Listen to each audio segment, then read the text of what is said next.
Bonsoir, j'espère que vous allez bien. Visiblement, il y a eu un accident de tramway et beaucoup de personnes sont arrivées en retard ou ne peuvent pas arriver, mais nous allons commencer tout de même. Donc ce soir, nous avons l'honneur de recevoir un journaliste, un écrivain, le cofondateur de l'Amateur de Bordeaux, un homme qui, comme le vigneron, en solitaire dans sa parcelle, n'a cessé de tailler ses mots comme des cèpes pour mieux nous toucher et nous faire voyager au pays des vins. Je demande donc d'applaudir chaleureusement Monsieur Jean-Paul Kaufmann.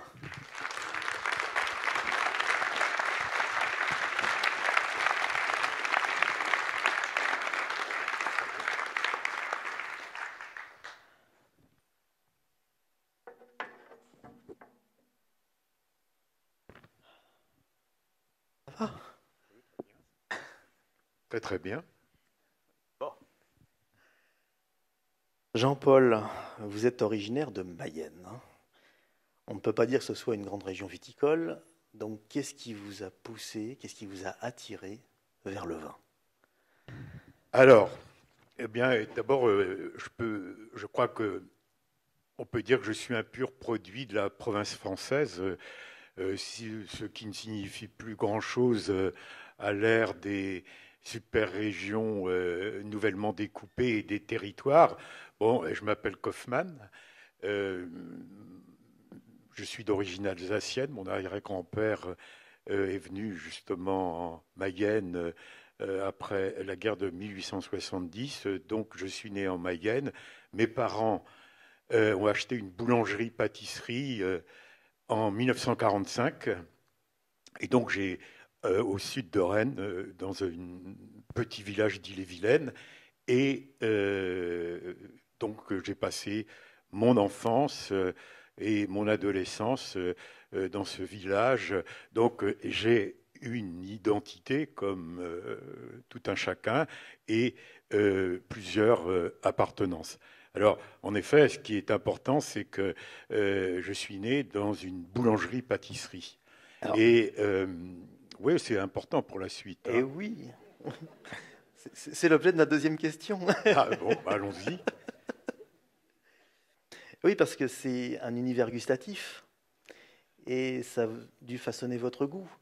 Bah oui, c'est un univers gustatif et surtout, j'ai baigné dans un monde d'odeurs invraisemblables. Alors évidemment, il y a l'odeur du pain, hein, l'odeur Le vin. chaude du pain, l'odeur tiède de la brioche, et puis l'odeur aussi du feu de bois, du fagot qui pétille dans le four, et puis surtout aussi euh, cette impression extraordinaire le dimanche lorsque les gens de mon village venaient apporter leur poulet, leur rôti dans le four qui était encore chaud. Et moi, Jean-Paul, j'étais chargé d'arroser ces plats. Il y en avait une trentaine, une quarantaine, quelquefois certains arrivaient brûlés. Et c'est très important ce moment-là parce que c'était véritablement une symphonie d'odeurs. D'odeur. Et j'essayais déjà, enfin, d'identifier, de classer ces odeurs. Et je pense que c'est peut-être ça aussi qui est mon goût pour le vin, c'est peut-être il est peut-être venu de cela, on en parlera peut-être tout à l'heure, vous voyez, ce dévoilement, cette divulgation, il y a un sens caché qui va être révélé. C'est ça aussi le vin, hein. On part à la recherche d'un sens. Est-ce qu'on va le trouver? Ce qu'on appelle le coffre-fort du sens. Alors, quelquefois, on peut l'ouvrir avec un pied de biche, c'est pas indiqué, ou en essayant de connaître les codes. Voilà.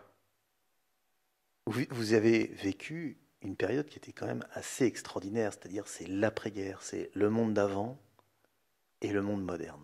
Ah Et oui, ça, c'est alors, quelque chose d'assez rare. oui, bah, je pense en effet que euh, ceux qui sont nés entre 1940 et 1950, je pense d'abord ils sont privilégié. On en parlera peut-être tout à l'heure. Mais je crois beaucoup d'ailleurs à la notion de génération, hein, la notion, bon, il y a eu les baby boomers après, il y a eu la génération 68, les millennials, paraît-il qu'aujourd'hui nous sommes à la génération Z. Z.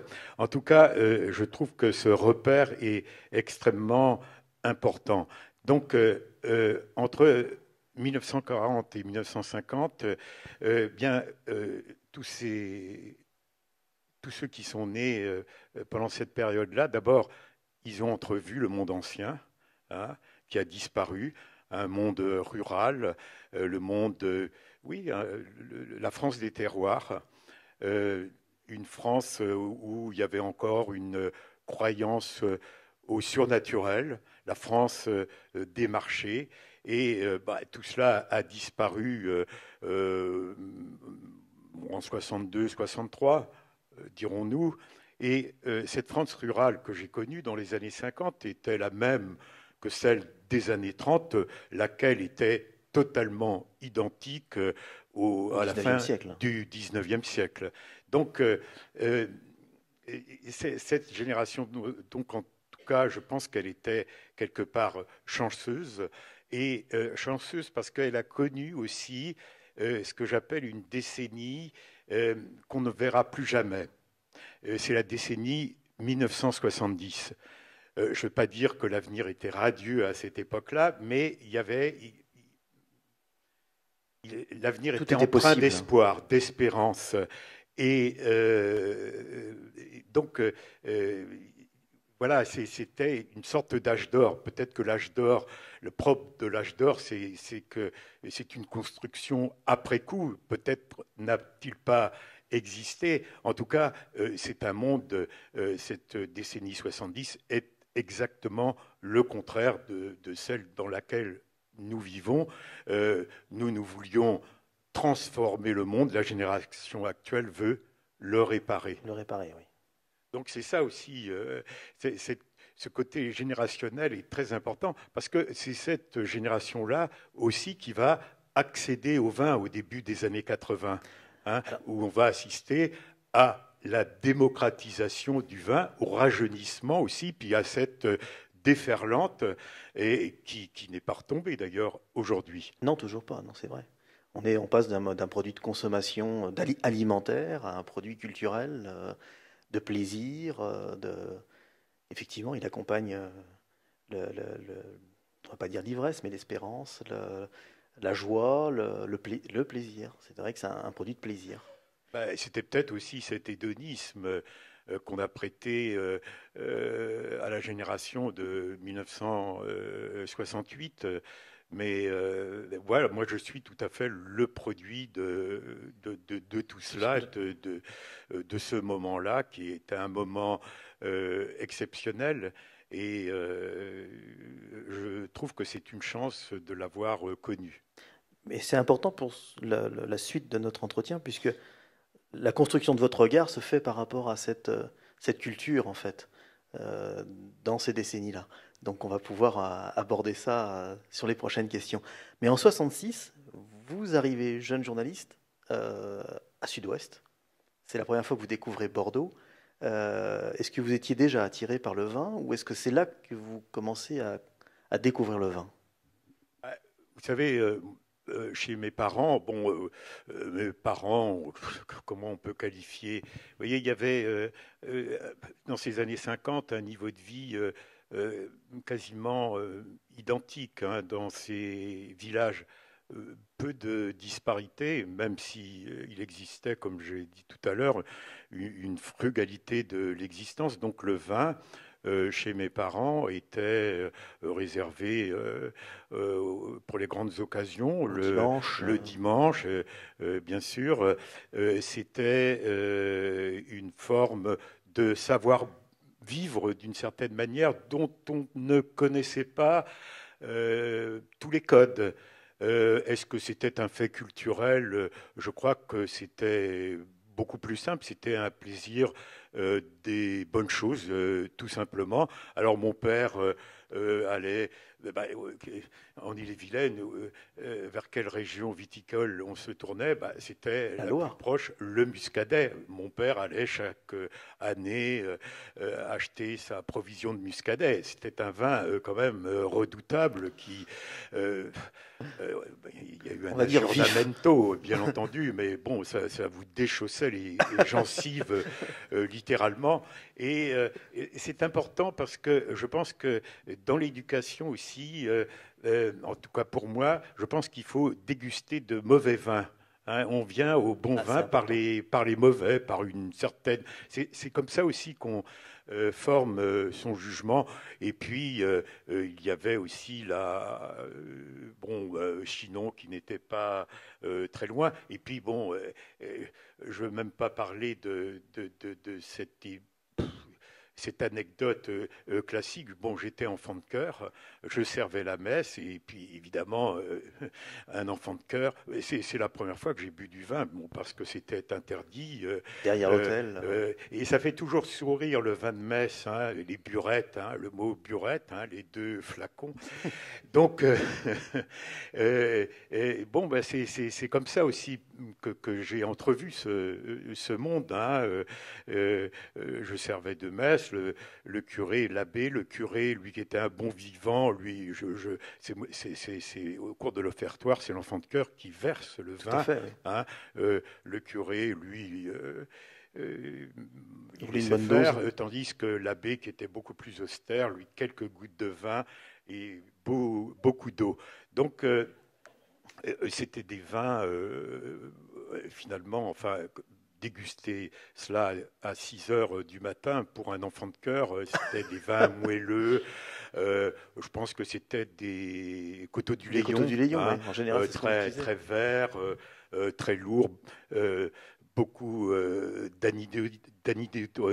d'anhydride sulfureux, donc qui faisait très mal à la tête. Donc c'est comme ça, bon, c'est classique que j'ai aussi fait connaissance du vin. Bon, très bien. Et donc, est-ce que en Mayenne, enfin en Île-et-Vilaine, le Bordeaux, vous en entendiez parler? Est-ce que votre père achetait parfois du Bordeaux? Est-ce qu'il avait dans votre imaginaire, ça avait quelque chose de... Est-ce que c'était le grand vin ou de... Oui, enfin, bon, il y avait des Bordeaux, en effet. Il y a des liens très étroits entre la Bretagne Et Bordeaux? et Bordeaux. Saint-Émilion, après tout, est un vannetais, hein, Ah ben, d'origine, et puis il y avait tout un cabotage qui existait encore au début, enfin, dans les années d'après-guerre, hein, qui desservait tous ces ports, Nantes, Lorient, Brest. Saint-Malo. Non, mes parents se procuraient, oui, un Saint-Émilion qui passait, je n'ose le dire aujourd'hui, pour le Bordeaux du pauvre. eh Hein. oui. Mais c'était un Saint-Émilion générique, je ne sais pas, c'était peut-être la maison Calvet, des vins comme ça, mais c'était vraiment pour les grandes occasions. Bon. Et donc, quand vous arrivez à Sud-Ouest, est-ce que comment vous pénétrez le monde du vin en tant que journaliste? Il y avait, oui, c'est quand même, je réfléchis, je me dis quand même pourquoi Sud-Ouest. Bon, je suis entré à l'école de journalisme en 1963 et nous devions effectuer un stage dans la presse régionale et moi j'avais choisi d'emblée Sud-Ouest à cause vraisemblablement de Bordeaux et j'avais une Une- certaine curiosité quand même pour ce vin-là. Et j'ai eu peu l'occasion de goûter de bons vins, il faut le reconnaître, sauf une fois, je l'ai raconté là, dans un de mes livres, l'un de mes compagnons, là, de mes condisciples, qui appartenait à une famille assez connue là, de Bordeaux. Bon, ses parents étaient en vacances sur le bassin. Nous avons pénétré dans la cave familiale Et je me souviens, il m'avait demandé d'apporter un camembert. Et il l'avait senti, il m'a dit bravo, ça il pue bien. Et évidemment, le vin a été exterminé par Par le cette camembert. pâte molle qui sentait très très fort. Mais je me souviens, c'était un 1947. Mais bon, voilà, je me souviens de cette année-là et c'est quand même resté pour moi un souvenir euh, parce qu'il y avait aussi ce monde-là obscur de la cave.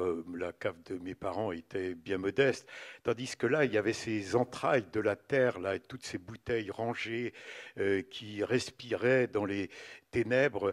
Et là, vous voyez tout ce côté, j'allais dire, bachelardien, hein, vous voyez, de quelque chose qui est en train de travailler là dans la terre. Moi, j'ai toujours aimé visiter les caves. Donc, cette chose-là aussi, je l'avais entrevue et ça m'a laissé en effet un Un souvenir souvenir assez, marquant, oui. assez marquant, assez durable. Mais vous voyez, bon, euh, j'avais une vingtaine d'années et c'est pas encore la période, en tout cas pour ma génération, c'était pas la période où on s'intéressait véritablement au vin.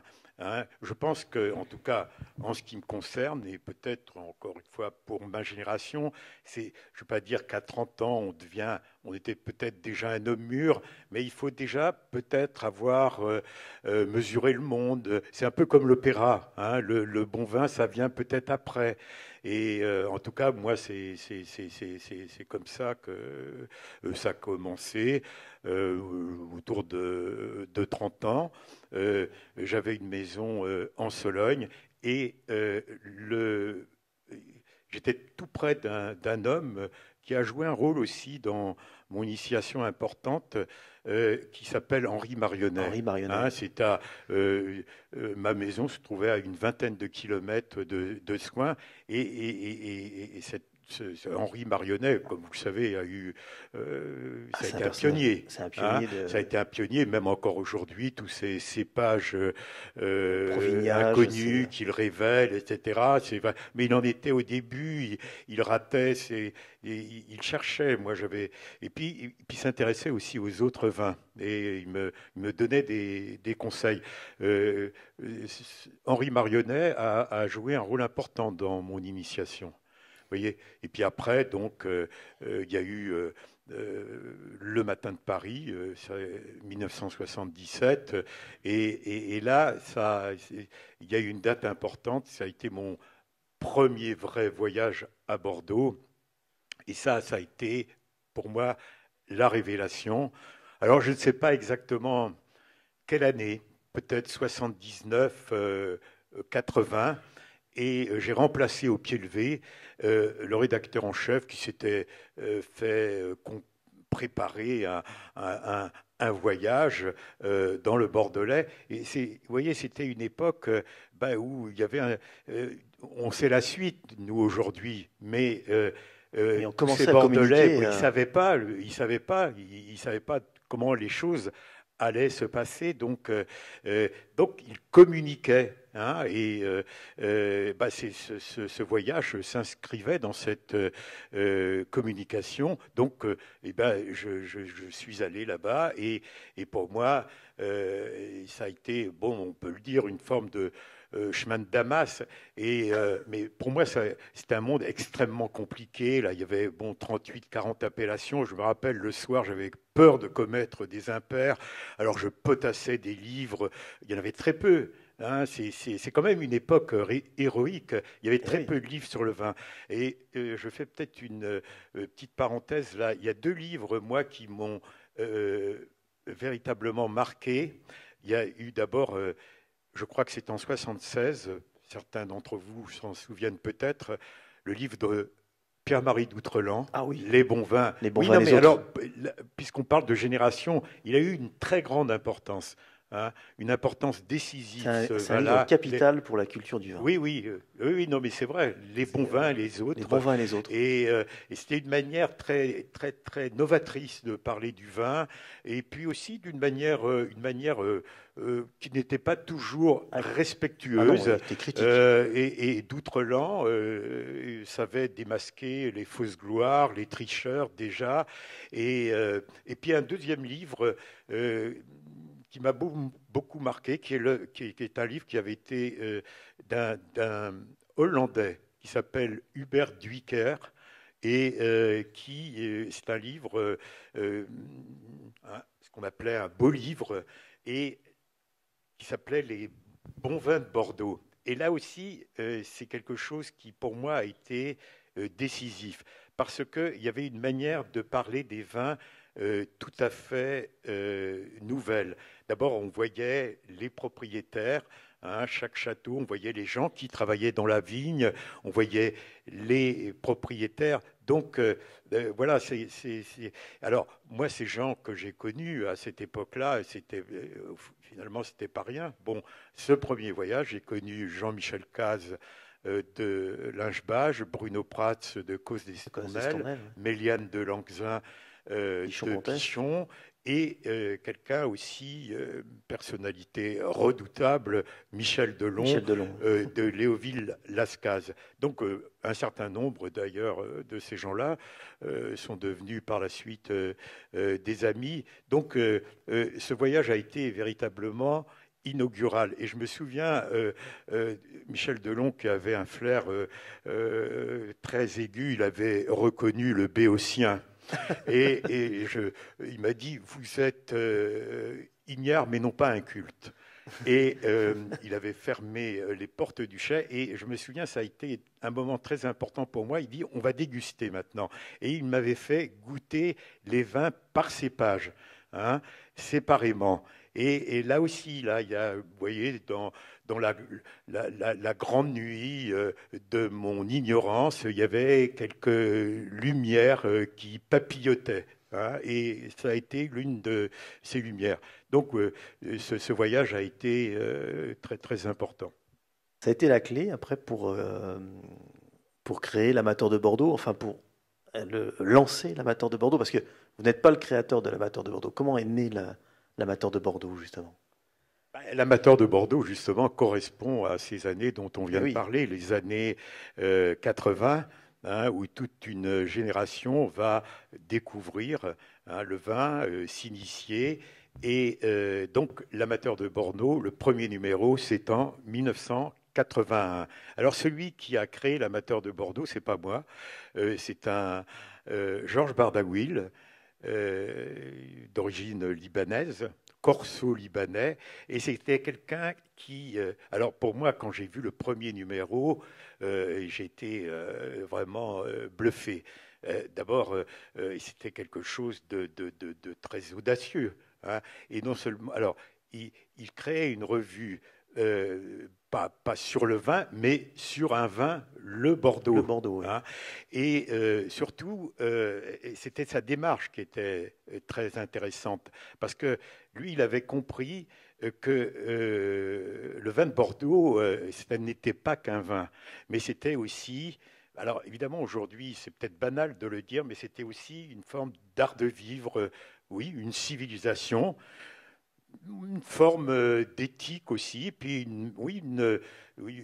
un art de vivre en tout cas. Et donc, vous voyez, on parlait du vin, mais on parlait aussi des hommes qui faisaient le vin. Bon, là aussi, ça paraît évident aujourd'hui, mais c'était extrêmement nouveau. Non seulement on parlait des hommes, mais on parlait pas seulement des propriétaires, hein, mais aussi de tous ceux qui travaillaient à la propriété. On parlait de l'architecture, on parlait des paysages, et oui, et puis... toute la dimension culturelle du vin, en fait. Exactement, qui, à mon avis, aujourd'hui, fait défaut, mais on en parlera peut-être tout à l'heure. Et alors, il y a aussi une chose qu'il faut préciser, c'est que il y avait des comptes rendus de dégustation, mais finalement assez peu. nous nous méfions déjà à l'époque de cet exercice, de cette science inexacte qu'est la dégustation. Alors justement, c'est l'objet de ma question suivante, c'est le mot amateur, Ah oui. qui a un rôle déterminant dans la ligne éditoriale du journal, et justement ce peu de dégustation. Pourquoi le mot amateur est-il déterminant pour vous? Bah, c'est pas un mot, c'est pas un nom qui a été donné au hasard. C'est un mot qui a beaucoup de signification et qui en a encore beaucoup pour moi aujourd'hui. Moi, je me définis en effet comme un amateur et je dirais que j'assume l'ambiguïté de ce mot, l'amateur, le côté non professionnel. Et bien justement, ce côté non professionnel, je le revendique totalement, je le revendique encore aujourd'hui. L'amateur, d'abord, c'est celui qui aime, hein, et l'amateur, c'est celui qui boit non pas pour exhiber son savoir ou ses talents de dégustateur, mais pour, disons, connaître ce qu'il aime et mieux, disons, connaître sa délectation en se conformant, et ça c'est important, à son propre jugement. Hein. Ne pas avoir peur de dire des bêtises. Parce que les bêtises c'est, j'allais dire, c'est formateur, c'est très pédagogique. Donc voilà, cette idée de gratuité qui disparaît, à mon avis, hein, qui disparaît, cette idée de partage. Et ces hommes du vin que je découvrais là au début des années 80, eh bien, bon, il y avait une forme de désintéressement. Hein. Il y avait une forme aussi de gratuité, de générosité, hein, de disponibilité. Et l'argent n'occupait pas la place, en effet, qu'elle occupe aujourd'hui. Et ça aussi, c'est extrêmement important. Donc la notion de gratuité, de partage. Et voilà, c'était un peu l'esprit Il y a le partage, mais il y a de aussi, cette revue. quelque part, il y a la transmission. Parce que au-delà du partage, on peut partager une bouteille, mais il y a aussi l'idée de la transmission, d'accéder à un savoir, de permettre aussi de montrer d'autres dimensions du vin. C'est un voyage, enfin on accède à tout ça en fait par le vin. Et il y a le partage, mais il y a aussi cette notion ouais, Oui, la de notion de transmettre. partage, et puis encore, comme je le disais tout à l'heure, la notion de divulgation, hein, Voilà. la notion de sens caché. Parce que pour moi, au fond, c'est un peu le sujet de tous mes livres. Hein, le vin et les livres que j'écris, c'est un peu la même chose. On va vers un dévoilement, vers quelque chose qui n'est pas évident. Et donc, il y a toute cette quête-là. Et pour moi, c'est ça aussi, le vin. Et donc, quelque chose oui,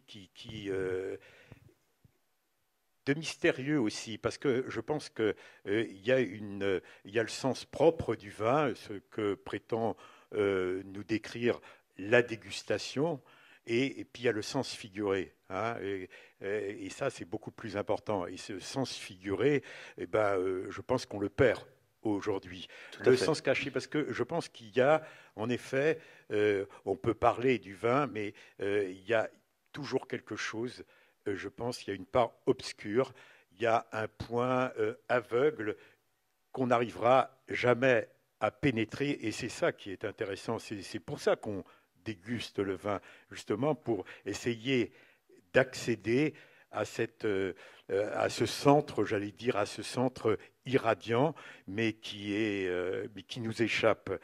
Et ce côté mystérieux, énigmatique, c'est ça aussi qui m'intéresse dans le vin. Alors certains ont pu pénétrer, il y en a très peu à mon avis, à ce sens à ce sens caché. Mais j'aime bien aussi l'idée de recherche, de quête, étant entendu que ce qui compte, c'est pas la conquête ou la prise, hein, ou l'identification, bah, c'est le travail d'approche, hein, la recherche. Oui, je préfère le combat à la victoire d'une certaine manière. Hein, c'est cette, oui, chercher. Hein, je dis toujours, moi, mes livres sont sous l'invocation de cette phrase d'un chevalier de la table ronde, je cherche ce que je ne puis trouver. Hein. Bah, c'est ça aussi un peu le vin pour moi. Est-ce que, il y a par exemple Michel, on parlait tout à l'heure de Michel Delon, il aimait jouer avec ce côté mystérieux du vin, c'est-à-dire qu'il servait le même vin dans deux carafes Ah oui, différentes. oui, ça c'est. Oui, oui. Est-ce que, Ah et oui, ça, alors ça, voilà, oui, oui, ça c'était. Oui, alors il servait des magnums dans deux carafes différentes et puis il laissait les gens parler. Et alors, évidemment, la première carafe, bon, très bien. Alors la deuxième, là, qu'est-ce que c'est? Ça n'a rien à voir avec ce qu'on a bu. C'était la même chose. Alors il avait quand même la délicatesse de dire, mais le vin est inconstant, hein, ça n'est jamais le même. Et après tout, ce que vous avez dégusté, la cuisine, etc., votre palais n'est plus tout à fait dans le même état. Mais bon, enfin, il savourait quand même la situation. Et je dois il dire n'a que pas toujours été pour aussi moi, ça a diplomate. toujours été ce test-là une leçon d'humilité. Eh bien, de toute façon, on sait très bien qu'une dégustation d'un certain nombre de vins, on va la faire le surlendemain et ça ne sera absolument pas, on n'aura pas les mêmes jugements Tout alors à que ce fait, sont les mêmes vins. Hein. exactement. Donc, vous voyez la vanité de cet exercice. J'en sais quelque chose. Je suis bien placé pour le Non, non, savoir. mais je pense on va en parler, la Ah, mais on peut en dégustation. parler maintenant. Oui. On peut en parler maintenant parce que c'est la limite de la dégustation et notamment des dégustations à la chaîne, des dégustations comparatives. Aujourd'hui, on est presque dans on parle souvent de porn food, mais on est presque dans le porn wine avec ces dégustations à la chaîne. Ah, il a sorti ses notes. Non, non, mais justement, j'avais noté quelque chose dont j'espère m'en souvenir. Bon. Vous voyez qu'on a bien travaillé quand même pour cet entretien. C'est Oh, surtout mais c'est très Jean-Paul. spontané tout cela. Alors, quel visage? Parce que vous avez parlé un petit peu on a parlé un peu des producteurs, voilà, ce voyage au début des années 80, fin des années 80, fin des années 70. Vous créez l'Amateur de Bordeaux, enfin vous participez au lancement, puis après vous êtes devenu le rédacteur en chef. Quel visage avait le vignoble bordelais au milieu des années 80? Millésime 82 était passé. Comment ça se passe? Est-ce que vous sentez un emballement Non, pas du tout. ou est-ce Enfin, que non, c'est non, honnêtement, pas du tout. Bah, il y avait le millésime 1980 qui n'était pas terrible. Mhm. 81, c'était beaucoup mieux. Puis il y a eu le fameux 82 82? de Parker. C'est ça. Là, je crois qu'on a assisté. C'est important, toutes ces dates-là. Vous voyez, il y a le 61, bien sûr, très grande année, mais c'est le millésime Pénaud. Hein, il faudrait aussi qu'on parle de Émile Pénaud. Pénaud a beaucoup compté aussi pour moi. Moi, je l'ai accompagné dans ses tournées là, lorsqu'il allait voir Les producteurs. les propriétaires. On disait à l'époque aussi les régisseurs. Il était, il avait beaucoup de bon sens et mais il avait un côté parfois impitoyable. Et, euh, et puis, j'admirais chez lui, chez Émile Pénaud, le côté, sa clarté, hein, ce côté pédagogique. Ah oui. Hein, on l'a assez dit, cette façon qu'il a eue de, bien tous ces professionnels pensaient, c'est lui qui a ouvert au fond les chais, hein, parce qu'il y avait des secrets, mais il n'y avait pas de secrets, bien entendu. Et c'est cette façon ce message extrêmement, enfin, qui était le fruit d'un long travail au fond, hein, chez lui, mais d'apporter ce message. C'est assez rare.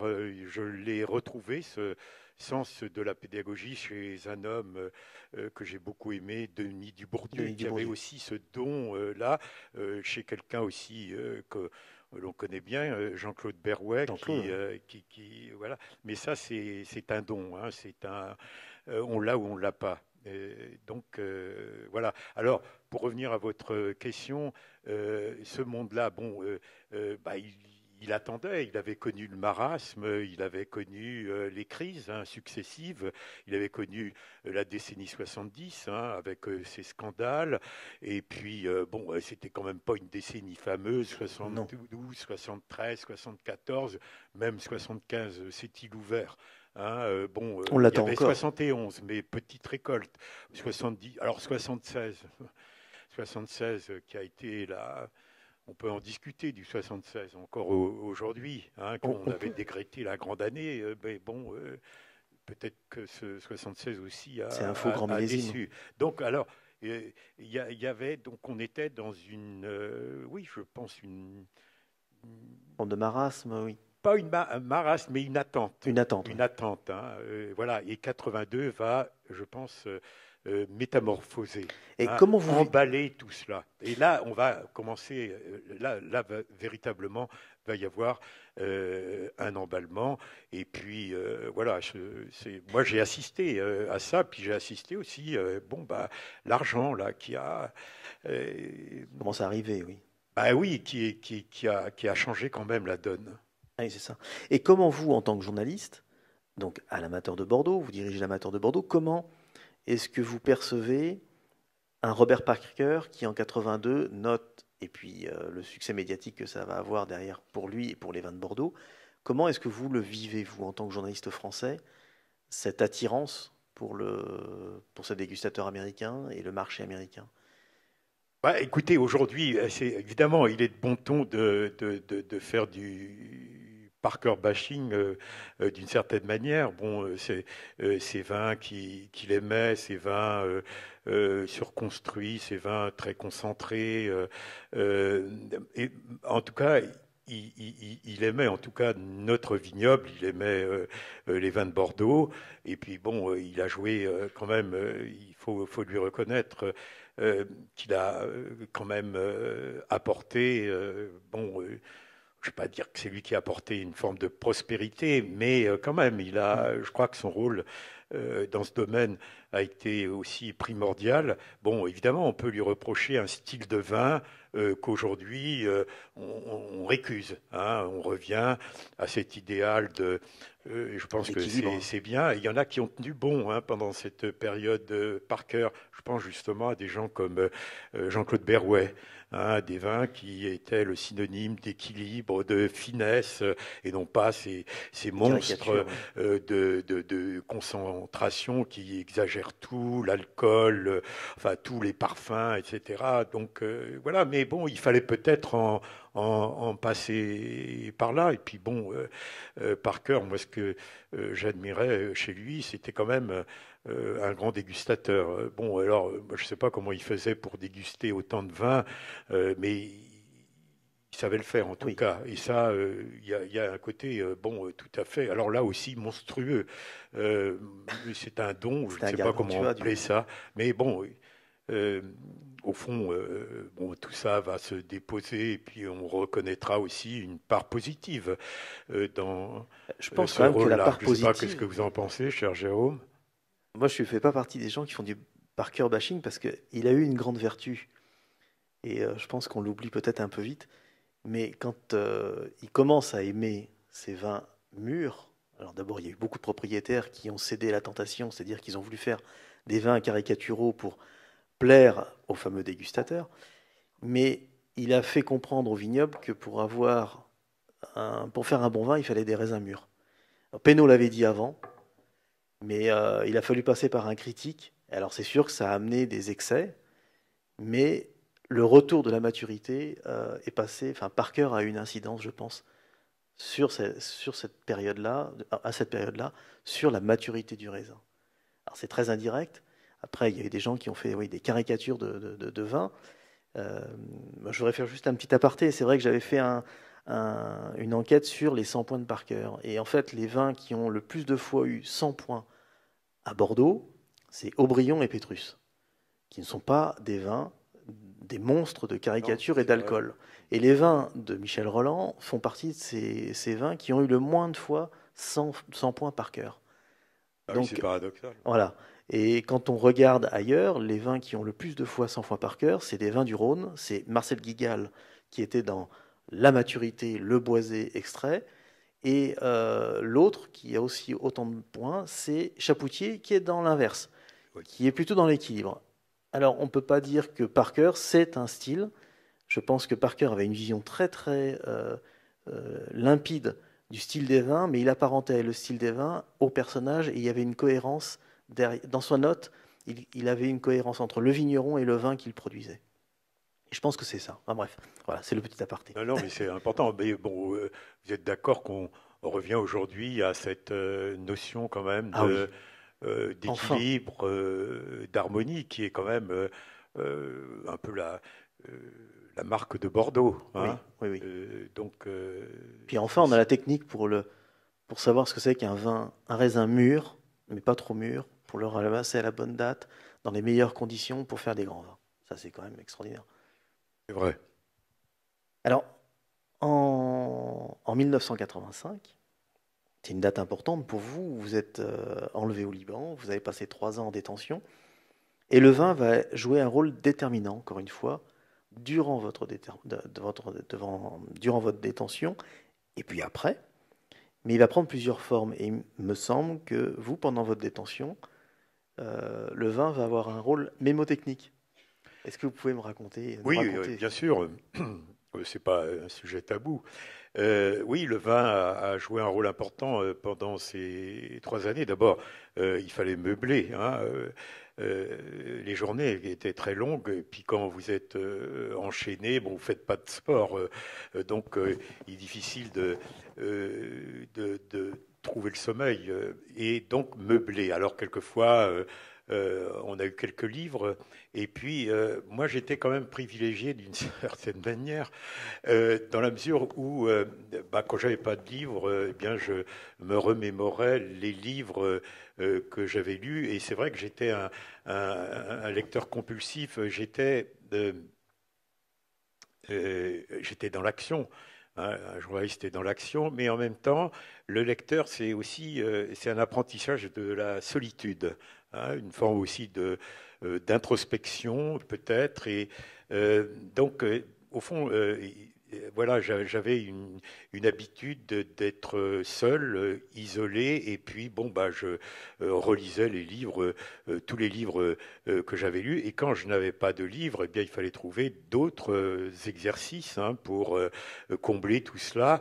Et il y a une chose qui a joué un rôle important, c'était le classement de 1855. Donc, je me récitais le classement de 1855, je l'apprenais, d'ailleurs, je le faisais apprendre à Marcel Carton et à Marcel Fontaine, qui étaient avec moi, et puis je leur parlais du vin. Le vin a joué un rôle important. Je parlais du vin avec Michel Seurat, oui, c'était bien avec Michel Seurat, on mettait, bon, quand on n'avait rien à lire, on prenait un sujet, puis on essayait de l'épuiser. Hein. C'était aussi comme ça qu'il fallait occuper ces journées. Donc, oui, le vin, j'en parlais avec mes compagnons d'infortune, et je ne savais pas que les Bordelais avaient été extrêmement solidaires. Hein. Oui, voilà, Moi, je pensais qu'on nous avait abandonnés. 3 ans, c'est très long quand même. Et puis, on n'avait aucune nouvelle de l'extérieur. Et voilà. Et j'ai été très bouleversé d'apprendre au retour que tout ça est arrivé en même temps. Moi j'étais devant une montagne d'informations, hein, qui m'étaient révélées petit à petit, et j'ai appris en effet à mon retour que les Bordelais avaient organisé, c'était Chaban, hein, qui avait organisé l'événement à la mairie de Bordeaux, et les propriétaires apportait une bouteille de vin pour ma future cave à mon retour. Il ne savait pas que ça allait être très éloigné dans le temps. Et au fond, je me dis souvent, j'ai été enlevé à la bonne époque, 85. Au fond, on a apporté des 82. Hein, et ça aurait pu être pire. Donc voilà. Non, mais cette solidarité-là m'a beaucoup touché. Et puis après, à mon retour, il y a eu quelques mois plus tard à la mairie un grand rout organisé par Chaban. Ces bouteilles-là avaient été entreposées dans les caves de la mairie et solennellement, il me remettait ces bouteilles dont malheureusement il n'en reste plus aucune. Si j'en ai gardé peut-être une, mais d'un vin qui ne doit pas être fameux. Mais je ne dirais pas lequel. Mais symboliquement, je l'ai gardé quand même. Voilà, donc, et puis il y a eu aussi, parce que on parle toujours de la captivité, mais ce qui est, je ne vais pas dire une épreuve, mais c'est quand même le retour. Le retour, d'abord, ce qui est important, c'est que j'avais fait le vœu de ne pas boire, si j'étais libéré, de ne pas boire de vin pendant 3 mois.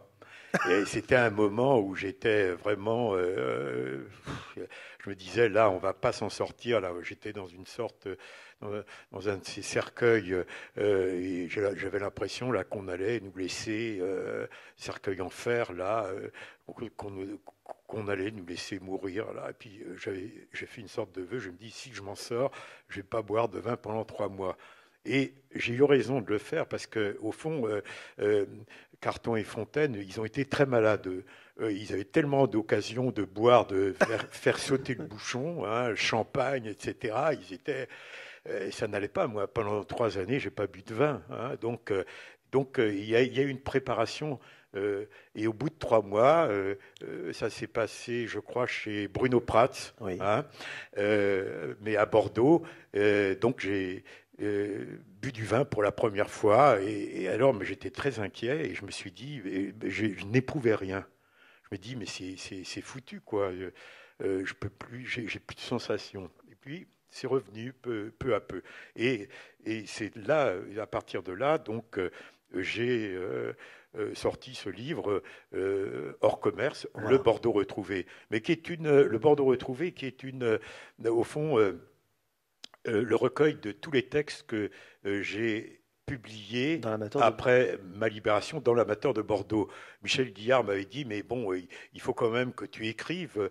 J'ai dit, mais je ne vais pas raconter ma captivité pour tous ces amateurs de vin, quel intérêt. Et c'est là où j'ai eu une idée, je ne veux pas dire une bonne idée malgré tout, je vais parler de ma captivité à travers la métaphore du vin. Et je suis parti de là, et c'est vrai que ça a été une fenêtre pour moi qui s'est très vite refermée, parce que je n'ai finalement écrit aucun livre sur cette captivité. J'y ai fait allusion dans un certain nombre de mes livres, mais je n'en ai jamais véritablement parlé, sauf dans ce Bordeaux retrouvé, qui est une édition hors commerce. J'ai jamais voulu qu'on la réédite, ça a été édité par les Relais et Châteaux. Ils m'en ont donné 1200 exemplaires, ils en ont gardé 1200 pour eux. Je n'en ai plus qu'un seul exemplaire et je ne veux pas qu'on le réédite parce que je l'ai envoyé à tous ceux qui, de près ou de loin, avaient participé au combat pour ma libération. Mais évidemment, j'ai oublié beaucoup de gens. Mais une réédition, pour moi, ça amoindrirait ce cadeau que je leur ai fait. Donc voilà, ce livre a été, au fond, ça a été mon premier livre.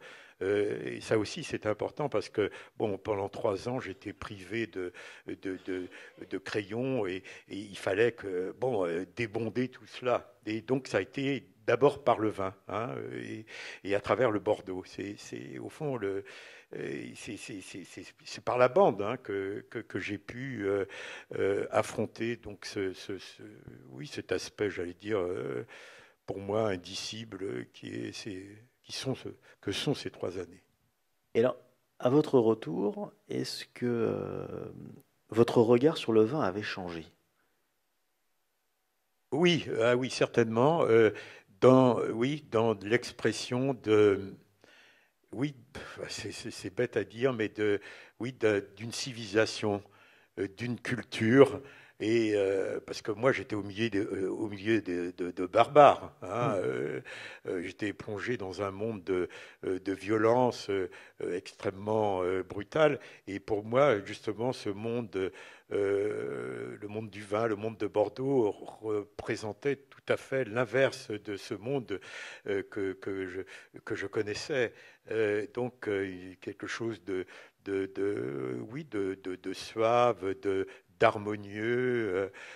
Donc pour moi, c'était quelque chose d'important. Pour l'homme qui en avait réchappé, je me suis dit quand même, le vin, c'est plus que le vin. Et je me suis encore, ma passion, je crois, s'est accrue.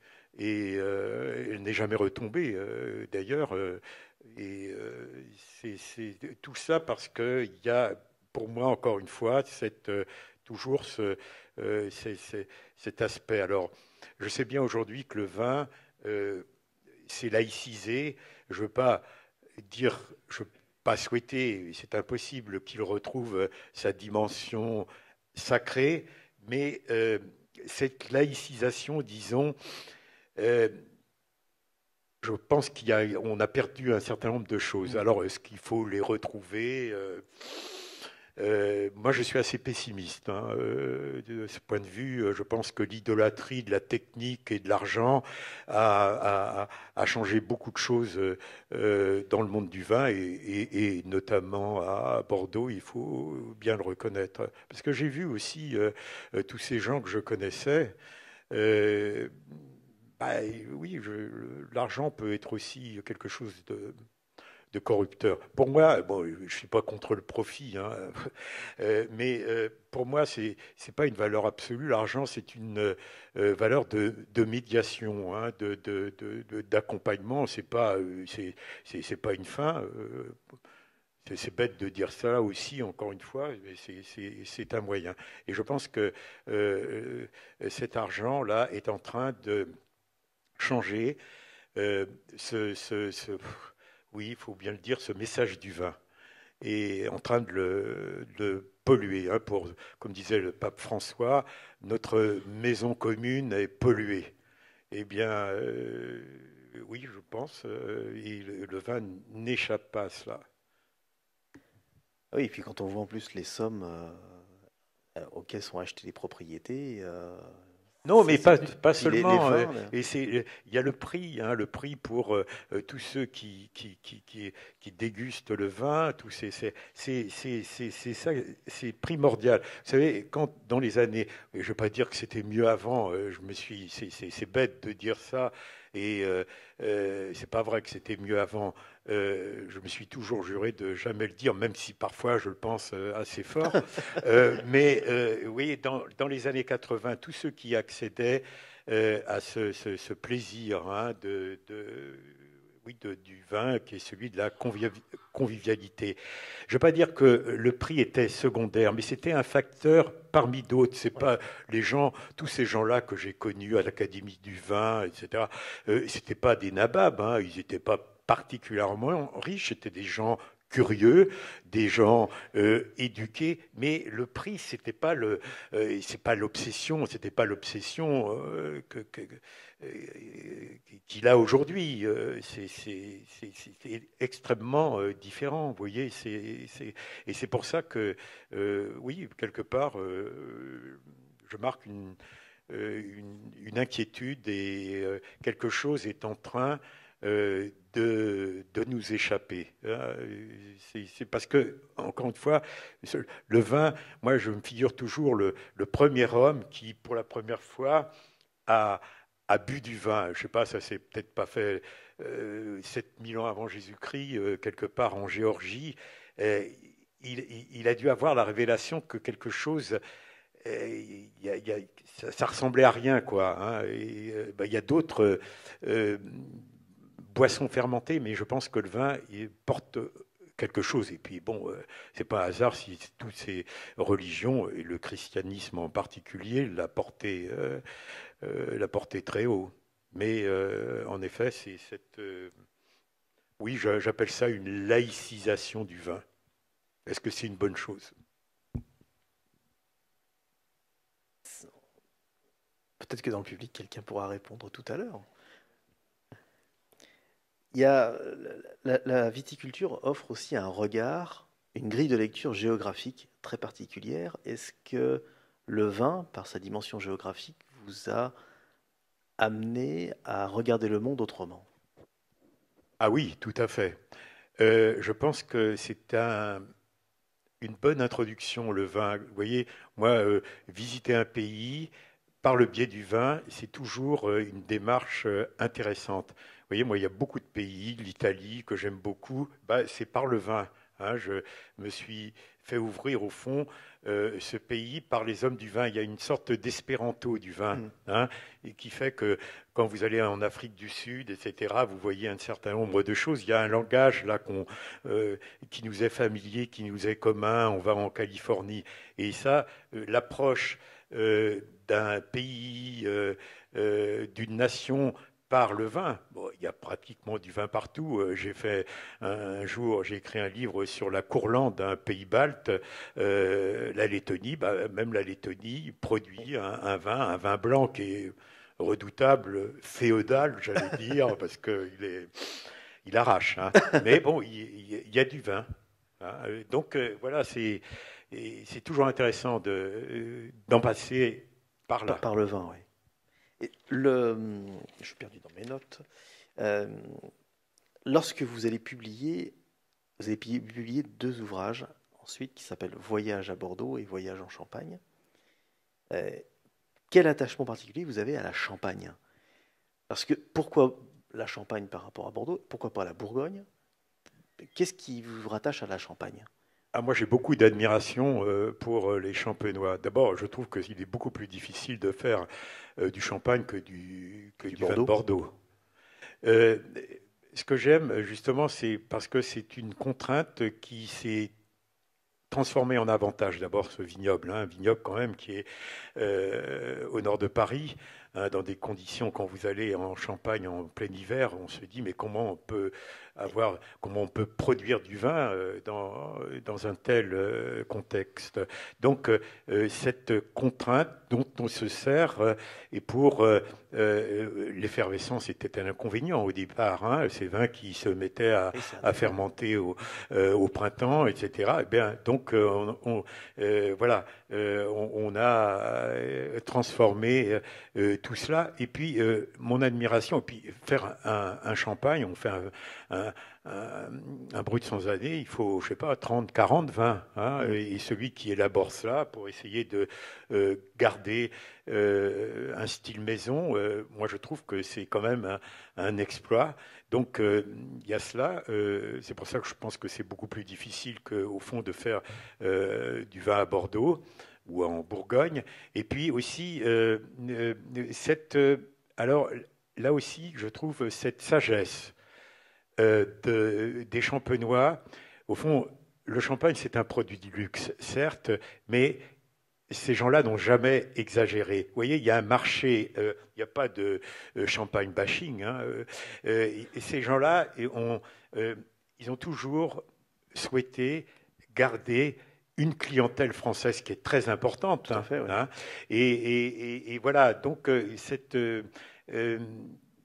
des gens raisonnables. Et puis, je pense aussi qu'il y a un patriotisme de l'appellation qui fait que ces négociants et ces vignerons, qui sont toujours et très souvent en conflit, opposés, le prix du raisin, hein, c'est quand même Ah, c'est un vrai sacré problème. Et chaque année, enfin pas chaque année, mais on remet le problème en question. Donc, euh, malgré tout, ils savent faire l'union sacrée.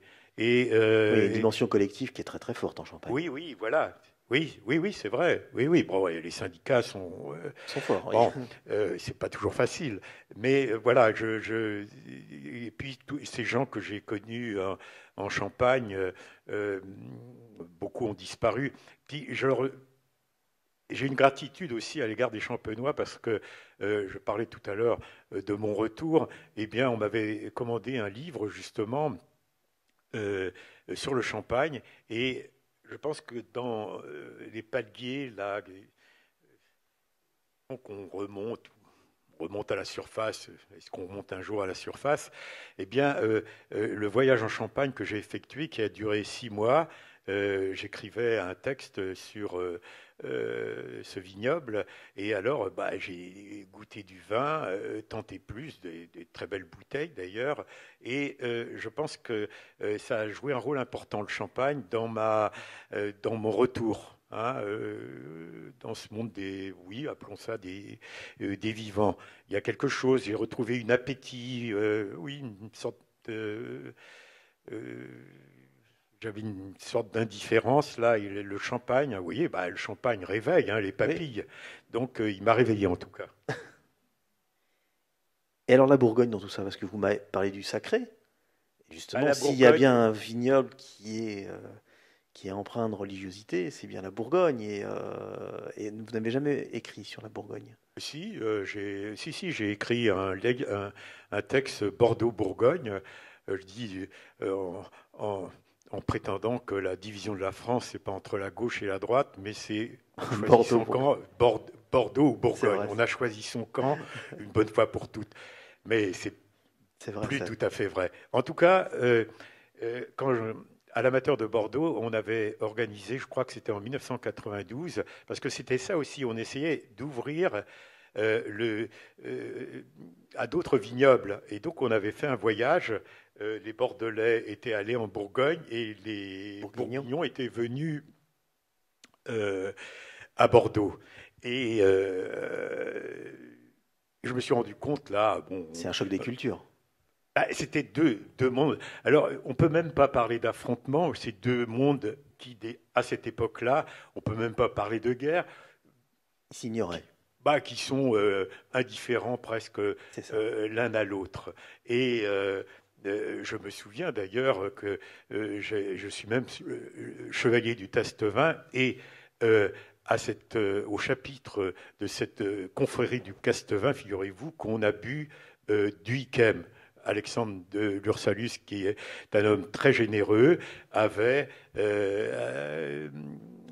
donné un certain nombre de bouteilles et c'était quand même un événement. On buvait Oui. du Yquem. Et alors, je me souviens d'ailleurs, j'avais à côté de moi une famille assez connue en Bourgogne, et c'était la première fois qu'ils buvaient du Yquem. Ils ont laissé leur verre. Ils me disent, mais qu'est-ce que c'est que ça? Mais ils mettent du sucre dedans. Et c'est vrai, quel dommage. Bon, enfin, bref. Donc, cette opposition Bordeaux-Bourgogne, euh, que je mettais en avant en parlant oui, évidemment, je mettais, pour moi, c'était Bordeaux qui était inégalé, mais là aussi, j'ai un peu changé et je veux pas dire que je me suis initié au Bourgogne, mais là aussi, j'ai eu des personnes qui ont joué un rôle important. Euh, je me souviens d'ailleurs qu'un des plus grands Bordeaux que j'ai dégusté, c'était en Bourgogne. Alors vous allez me dire, il y a pire comme guide chez Lalou Bisleroy. Ah oui. Je dois dire que Lalou Bisleroy, je pense que les plus belles dégustations que j'ai jamais faites de ma vie, c'est C'est chez chez elle. Lalou. Ouais. Hein, parce qu'elle s'intéressait aussi aux autres vins. Bon, Bourgogne d'abord, hein, mais quand même, je me souviens avoir bu donc chez elle. Elle avait des Bordeaux dans sa cave et un Latour 29. Hein, Ah, c'est quand même pas mal. Et oui, mais alors, pour elle, elle avait quand même une certaine méfiance, elle a une certaine méfiance à l'égard de Bordeaux, parce qu'elle estime que ces cépages permettent le repentir. Hein, c'est ça qu'elle n'aime c'est ça. pas avec le pinot noir, on ne peut pas tricher, un seul cépage, et là, il n'y a pas de recours possible. Donc, la Bourgogne, je bois de plus en plus de Bourgogne. C'est énorme, c'est triste, mais Non, dans c'est. une seconde vie, j'aurais aimé m'attaquer au Bourgogne, mais bon, là, peut-être qu'il est, ouais, il est peut-être trop tard. Mais quand même, j'essaie Ben oui, parce que l'amateur de vin, c'est quand même un homme ouvert. Et c'est ce que je déplore aussi aujourd'hui, parce que on a l'illusion, avec cette mondialisation, tous ces gens du vin ont l'illusion de l'ouverture, tout le monde vient à nous, etc. Mais moi, je ne suis pas d'accord. C'est un repli, en C'est un vérité. trompe-l'œil, hein. Oui, c'est un trompe-l'œil, tout Ouais. à fait. En fait, on est plus que jamais dans l'entre-soi, et ça, c'est pas bon. Ah, on est en pleine période de repli identitaire, ça c'est sûr. Alors, Et puis aussi dans une forme d'académisme. tout à fait. Alors, Là, je parle des styles du vin. oui, oui. J'avais une dernière question, parce que l'heure tourne, alors je ne voulais pas vous demander quel vin vous préférez, mais comme le vin c'est le partage, c'est est-ce que vous avez un souvenir précis d'une dégustation qui vous a laissé un moment, en fait, une sensation inestimable, impérissable. Un Ah oui, ça, moment, je peux le dire. Bah, je l'ai raconté, je crois, dans un livre. Ah oui, pour moi, la plus grande impression que j'ai eue de ma vie, et au fond, je recherche toujours cette impression. C'est ça aussi, la dégustation, c'est la recherche d'un vin perdu, d'un souvenir. Eh bien moi, et ce souvenir vient souvent par surprise. Moi, ce que j'aime dans le vin aussi, c'est la surprise. Ah, vous voyez. Et alors, ça, c'est à l'époque où j'étais au Matin de Paris. Et le Matin de Paris, d'ailleurs, je le signale en passant, a été le premier journal à publier un supplément sur le vin. Hein. Et bon, aujourd'hui, il y en a beaucoup trop. Est-ce que c'est prescripteur? Ça, j'en doute fort. Mais ça, c'est un autre débat. Donc, alors, moi, j'écrivais là pour ce supplément, c'est moi qui d'ailleurs m'en occupais, et j'étais allé du côté de Chinon, de Vouvray, etc., accompagné par Jacques Puiset. Et on était chez Gaston Huette. Je l'interrogeais, et il apporte une bouteille, là, comme ça, un plateau, on commence à le boire, et alors là, j'ai jamais eu une impression comme ça, vraiment quelque chose, une sorte, je sais pas, une sorte de vertige, quelque chose qui euh, vous transporte. C'était, alors je ne le savais pas, je ne savais pas que c'était une grande année parce que j'avais beaucoup de choses encore à apprendre. C'était un 1947 qui est une des, enfin vous le savez mieux que moi, cher Jérôme, une année extraordinaire. Et au fond, je suis toujours à la recherche de cette impression perdue, de ce souvenir. Là, véritablement, j'ai accédé à quelque chose que peut-être je ne retrouverai plus. Et au fond, c'est ça la dégustation. C'est ça cette recherche. C'est essayer de retrouver, encore une fois, oui, ce souvenir perdu. J'ai eu d'autres, oui, il y a bon, c'est moins une surprise parce qu'on s'y attend. Bon, une grande impression, ça a été par exemple, euh, oui, le Palmer 61, hein, ah bah oui, vous êtes oui, d'anthologie. bah, oui, mais je savais pas que c'était aussi un. Non, mais là aussi, là on frôle quelque chose d'assez unique. Mais vous voyez, tous les grands vins, tous ces grands vins, moi j'ai eu le privilège de goûter comme vous un certain nombre de ces vins, et je ne veux pas dire qu'il y a une déception, mais vous savez, l'homme est une créature du désir, et puis une fois que ce désir est atteint, il y a quelque chose, c'est Monterland qui disait, ce qui est atteint est détruit. Donc il y Mm. a quelque chose qui n'existe pas, qui n'existe plus, et encore une fois, les grands moments, c'est ces moments de surprise. Un soir d'hiver, vous ouvriez par presque distraitement une bouteille, et puis elle vous illumine, hein, elle irradie. Alors, est-ce que c'est nous? Est-ce que c'est le vin? Et c'est là aussi quelque chose de très mystérieux. Mais c'est ça aussi que je recherche, hein, vous voyez, l'écart, la surprise. Et peut-être que dans ces vins parfaits, elle n'existe plus. Il y a peut-être dans cette perfection un sentiment, j'allais dire, d'ennui qui peut se dégager. On en viendrait à souhaiter quelquefois Plus un de relief. défaut. Oui. Parce que je pense qu'un défaut par rapport à la beauté, c'est important. Un défaut souligne la beauté, hein, mais pas trop quand même, mais un petit grain et comme ça. Et souvent, cette technologie est là pour gommer toutes cette machine à gommer les imperfections. Moi, je pense il faut en laisser quelques-unes quand même, hein, Oui. et voilà, ça sera le mot de la fin. Ah, merci infiniment. Alors, si vous avez des questions. Merci Jean-Paul.